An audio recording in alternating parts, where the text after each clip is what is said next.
Yeah, what me, babe? So, this is an easy question for me. I think that when you ask any man, I think that when a man comes to the point to where he wants to spend the rest of his life with someone, it's actually multiple things, and it's not one thing that you can actually explain.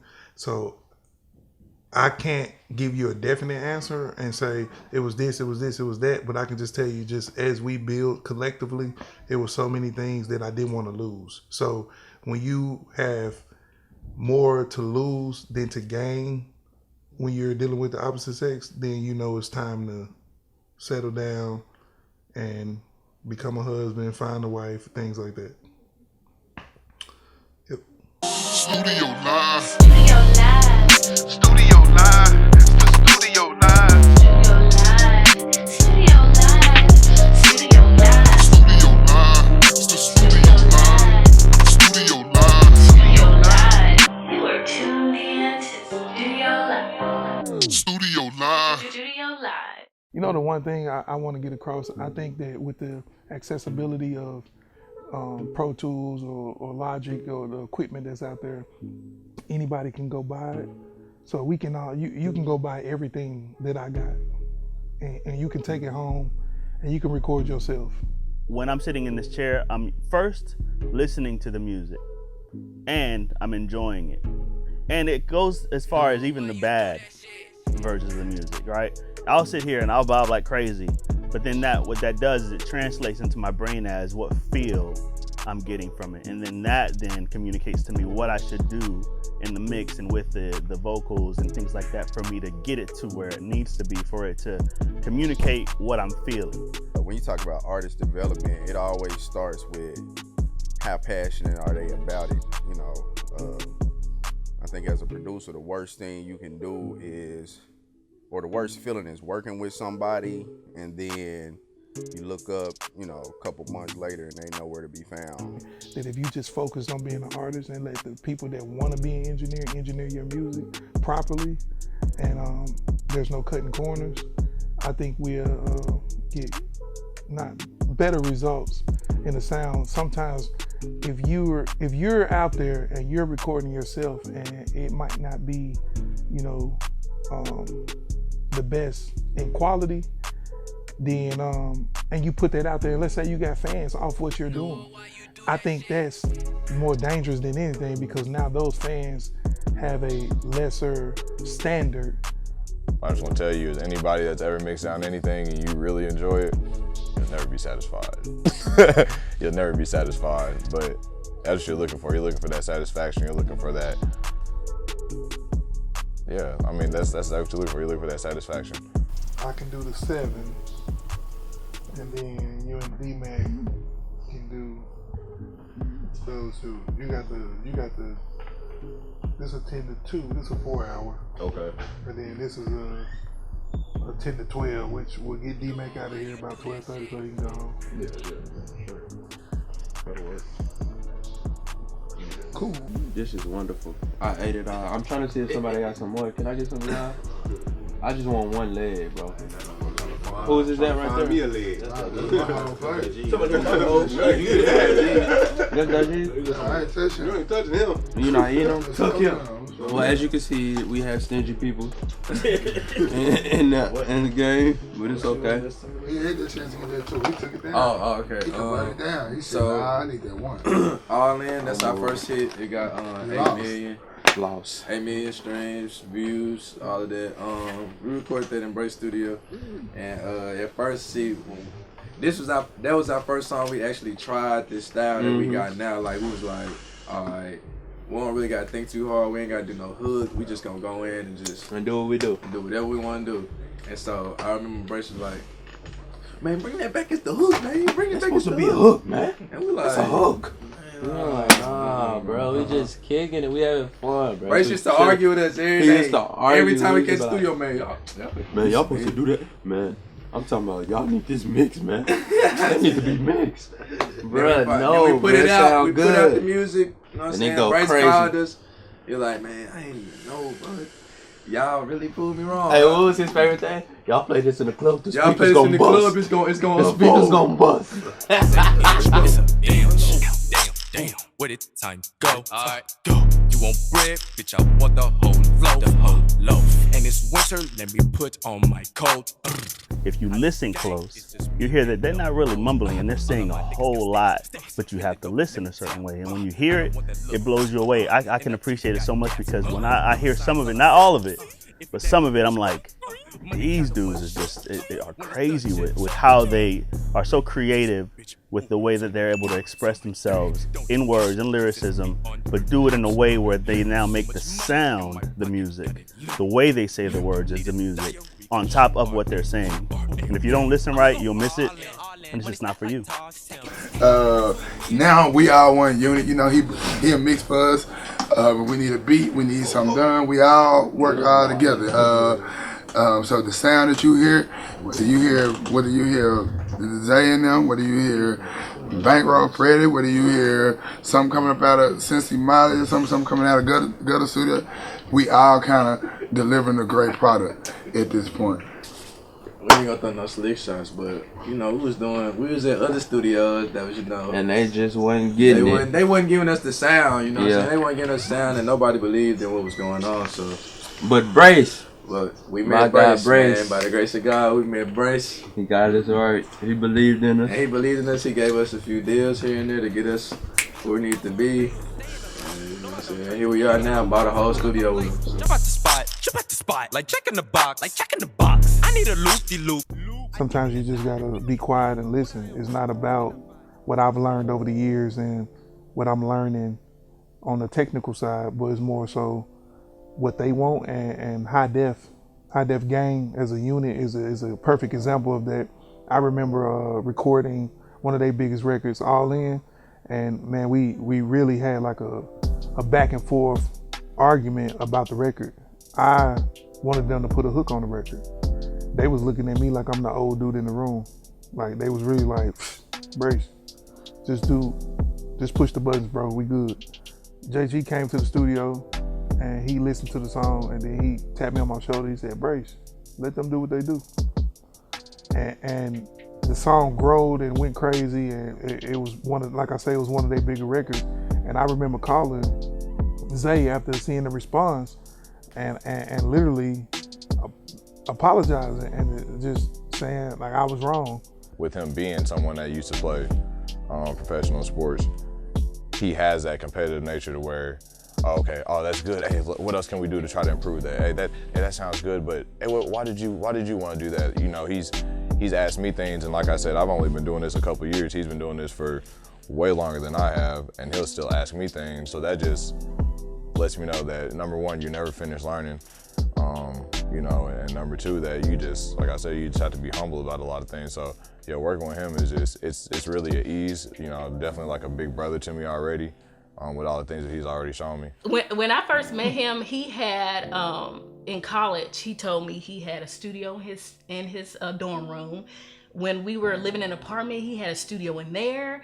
When we moved into our house prior to this one, he had a studio outside in the shed, and then a studio behind his house. So I was like, oh my God, like he don't care where he do music as long as he do it. So when I saw him doing that, I'm like, wow, like this guy is determined to be the best engineer.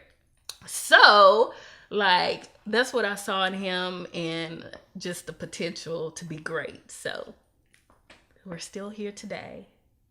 Every day, I have to fight to prove my love. Every day. That's okay. You're a fighter. I wouldn't call this the birth of BFM Studio, but this room right here is where the clientele really picked up, and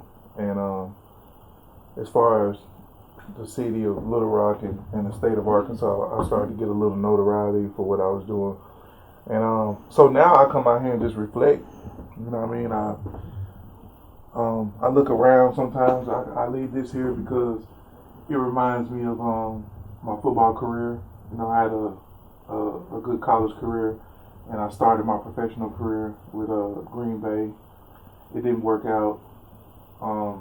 I moved on to Canada, played a few years, and ultimately it didn't work out. And you know, a lot of people consider that as failure because you know, the notoriety didn't come with it. But again, I did something that a lot of people try to do, and I was able to do that.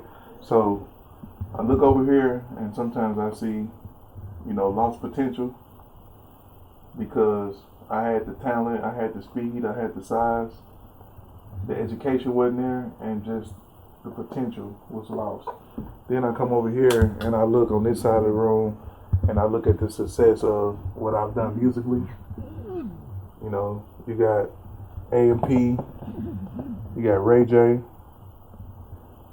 you got Rocco, you got Key Glock, that's DJ No Name. Yeah, so, and there's a lot of the who's who of Lil Rock. That's Lil JJ. So things like that, and this is just kind of the birth of BFM as far as if we talking locally.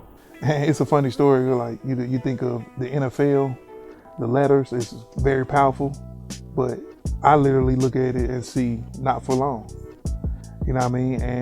And it doesn't last forever. And mine was short-lived, but you know what I mean? I think I said this before, is something that I'm proud of because a lot of people don't get to do it. So the situation with playing professional football, you can, you know, you want to rise, right? And when you get to a stone wall, you either gonna go down, you know what I mean? And like we talked about it being failure, or for me, I tend to step aside and then keep going forward and try my best to go up. I learned a lot, and through it all, I think family is way more important. You want me to start? I'd like her to start. Oh. She speaks so eloquently. Well, this has been a journey. So I was talking to Brace the other day, and I told him a little bit that I believe since you started working here, this has been therapy for our family and our home. And just a little backstory, Rico, my husband, met Brace about in June, the end of June. And that's when he started working at BFM Studios. And about a month prior is when we lost our daughter. She passed away. So it was kind of like a weird moment to start working so heavily. He has a full-time job and doing this. But I didn't know what to expect as far as what BFM Studios would mean for our family, what that would look like. I thought it was time away when we needed to stay together. We just went through probably the most tragic time of our lives. But it's been amazing. It's been beautiful because it's been therapy, I believe, like for you. And even for me to see you dive so heavily into something that you love and just focus your energy on something like positive other than just like sitting in the sadness of it all. What do you think? I agree. I think not actively, I never saw it out as that. I think it just a guy tends to become busy whenever trauma happens. So I think that's been my process. Not that I haven't dealt with it. We've been to therapy, and we've dealt with it together. We talk about it often, maybe not as often as we used to. But what really is a blessing for me is that my wife comes here very often. She is either in that room working on her YouTube videos, or she's in here sitting alongside me. I think I'm the only one who really has my wife here like consistently. Yeah. Everyone knows her. They're not surprised to see her anymore. And I remember when she first used to come here, they used to be like, are you an artist or something? They didn't know. But now there's no doubt who she's with, why she's here, and that she belongs. It's really awesome. Beef is at the Crystal Palace. I think it was Friday. Could have been Saturday. Keep talking this bullshit. I just need to add it. Punch in. Keep this. Yes, sir.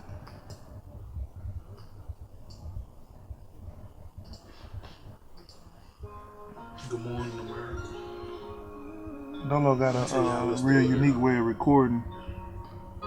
My nigga threw it, he from Cali. Met him in Memphis at the Crystal Palace. I think it was Friday, could have been Saturday. Keep talking this plus shit, I just need to add it. He drop him on Thursday. One more time. Friday could have been Saturday. Keep talking this plus shit, I just need to add it. He drop him on Thursday, they send me a track and they landed on Saturday. My little big go grab it. He give me like 2 weeks, he needed a little package. Yeah.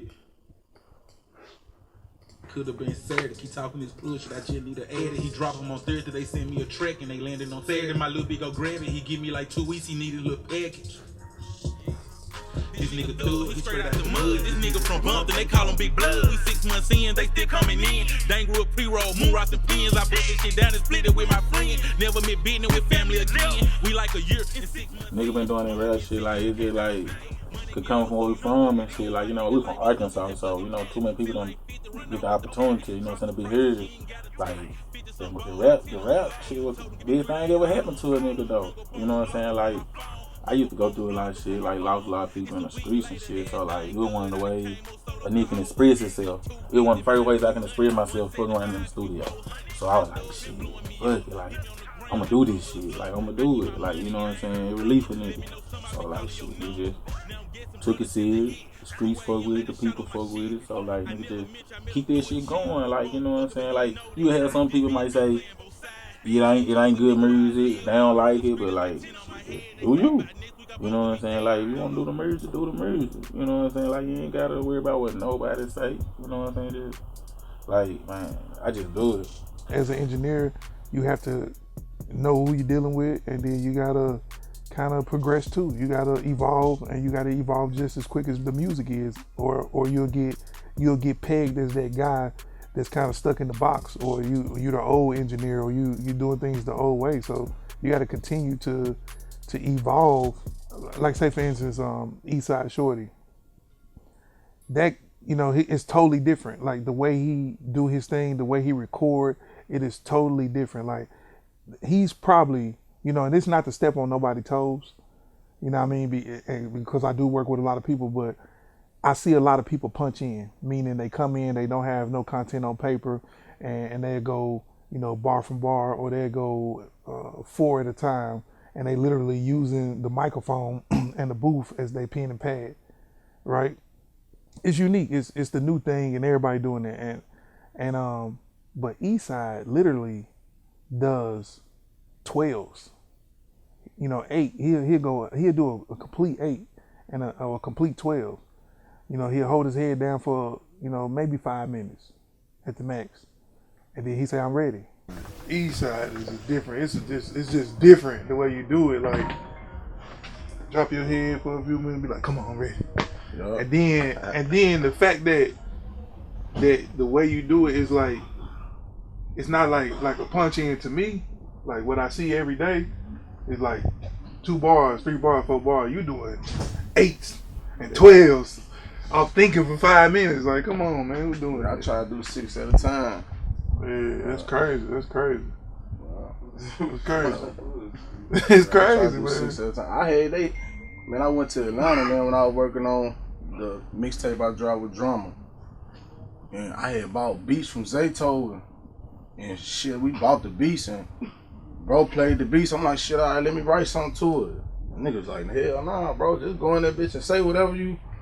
So that's what made me first get on there. Now looking back. And I ain't wrote nothing ever since then. I just been out the head.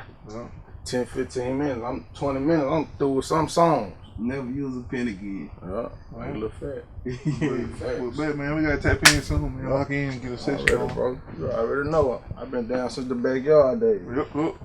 Yeah, the backyard.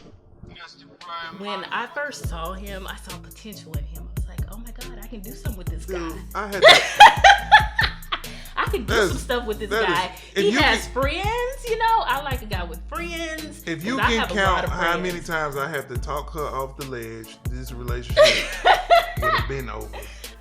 I married him because we have a lot in common. We like to do a lot of the same things. We like watching movies. We both like to talk. So that was one of the main things that I loved about him, that he can have a good conversation. You know, you want somebody that you can talk to, and so that's what I love about him. He can have a good conversation.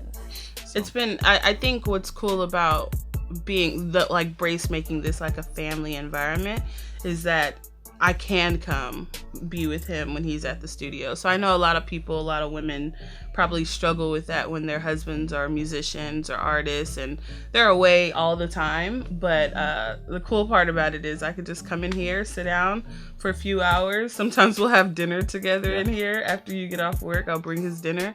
We'll sit here, hang out, listen to some music, new artists, and then we'll go home. We want to big them up. We want to push them to the highest level. We want them to have the best sound. And we want our engineers to be capable of doing that. So we grow and we study, we learn, you know what I mean? And we at BFM Studios, we create a standard that, you know, we want everybody to understand why we doing it.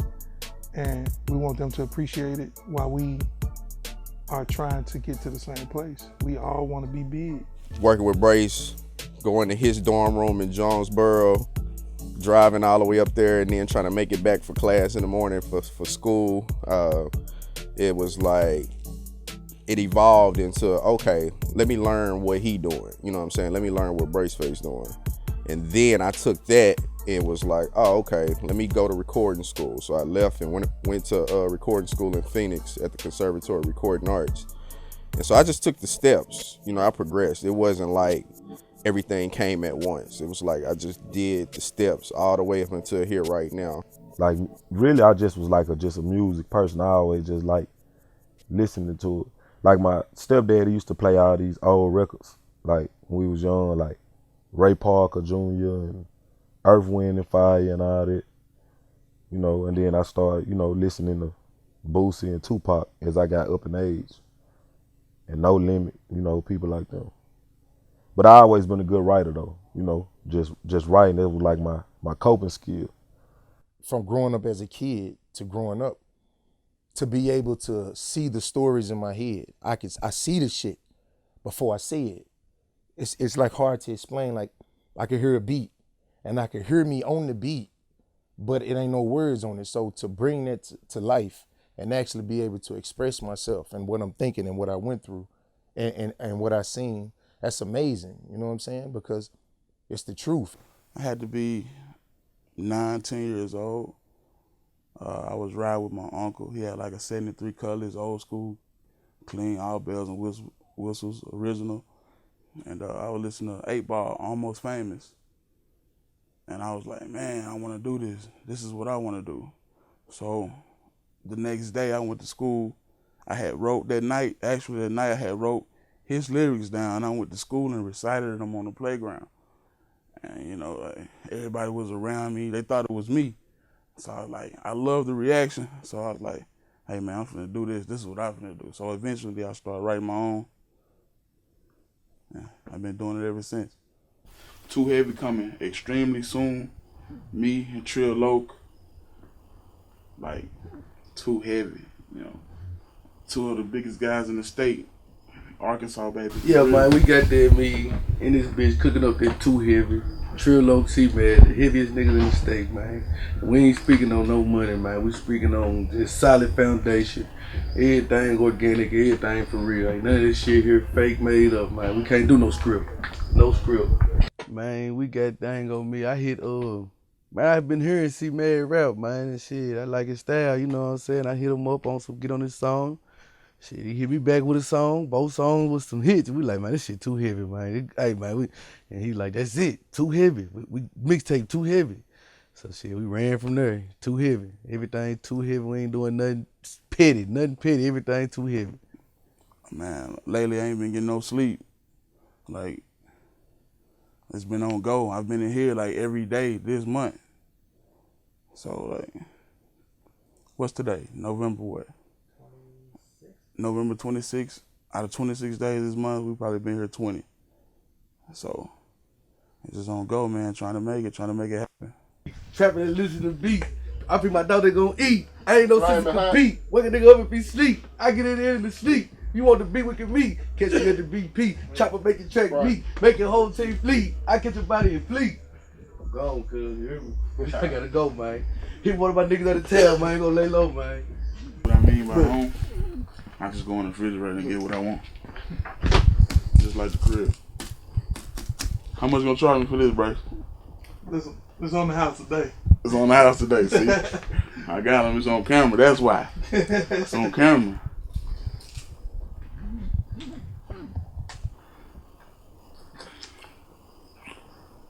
Man, them Capri Suns, that was like 12. Right now we working on that No Sleep. That's Trill and C-Man. They came together and formed what's called Too Heavy. And it's real heavy, real talk. Like, so everything they doing is heavy. And my job is to just bring that out. Make sure they weigh you down. I've been up for some days lately, I ain't been getting no sleep. Dealing with these highs and low, 80-30s got me geek. She acting to sit in public, but I know that she a freak. Oh, murder with the mafia, they won't know if you don't speak. Thumbing through some old messages, bitch, how you change on me? When I speak up, nigga, listen, you can't put the blame on me. Been in the trap, I add up bitches, you can put the gang on me. Big ol' photo when I'm in public, bro, don't think it ain't on me. I went from ash to classic, I ain't have shit but pass. Stepped on the floor with grannies. Moving the toy ain't at me. I fuck good on the addy. Trap out the creek, what's happening? Trap ain't doing gymnastics. Work gon' jump out the gym. Pockets was looking real slim, so I ain't know nothing about the trip. I know ass get at the clip. No rolling for weeks. Trapping and listen to beats. I feel my dogs, they gon' eat. I ain't no sense to compete. Wake a nigga up if you sleep. I get it in the sleep. You want the beef, we can meet. Catch me at the BP. Chopper make you track me. Make your whole team fleet. I get your body and flee. This bitch look Shit, we on go. We no sleep. We ain't getting no sleep. We at the studio every day. We tending to our kids every day. We goddamn be on the road every day. I mean, we ain't getting no sleep, man. It was just that. I think, man, matter of fact, we was in there, we like, man, when last time I got some good sleep? I was like, man, I ain't getting no sleep. Quiz said he ain't getting no sleep. Shit. See, man said, I've been up for some days lately. I ain't been getting no sleep. And shit, that's it. Up next on Studio Live. It's not something that you could ever own, and you're not making yourself stand out from anyone. But here you have a place where you can come to, and it's a one-stop shop. You have the ability to come in here, create a song from scratch, and have it be your own, and no one else has it. And then like the drivers get out and they start arguing and stuff. It was just crazy. But they got back in the car and we left. Well, I kept this relationship. Women have to do that. They have to, put it in their ear like, hey, I will leave. Like, it's no problem. So they can get, do what they need to do to make it right. But anyway, like I was saying, I saw potential in him. And so I made sure that he was exactly what I saw, a man that can get out there and hustle. Like, when I first met him, he had, what was that? They said turn the phones off.